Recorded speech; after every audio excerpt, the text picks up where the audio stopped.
US সরকার Donald Trump ক্ষমতায় আসার পরে বেশ কিছু আমূল পরিবর্তন এনেছে। তার মধ্যে অন্যতম এক পরিবর্তন হচ্ছে এখন থেকে ইউএস সরকার শুধুমাত্র দুইটি জেন্ডারকে অফিসিয়ালি স্বীকৃতি দেবে, একটি হচ্ছে পুরুষ এবং নারী।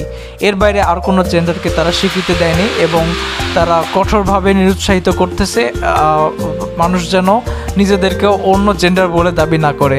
তো একটা বিষয় ভালো হয়েছে, এটা পুরো বৈশ্বিক একটা প্রভাব ফেলবে এবং আমাদের মুসলিমদের জন্য অবশ্যই এটা অনেক ভালো একটা বিষয় এবং আস্তে আস্তে এই পুরো বিষয়টা পুরো বিশ্ববাসীর কাছে ছড়িয়ে যাবে এবং এই নেগেটিভ একটা ইম্প্যাক্ট যে ছিল পুরুষ আর নারীর যে বিষয়টা, এখন সেটা ক্লিয়ার হয়ে গেল।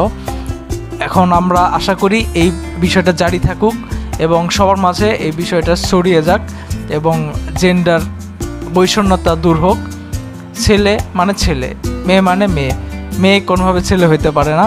So thanks for the clarification US Sarkar.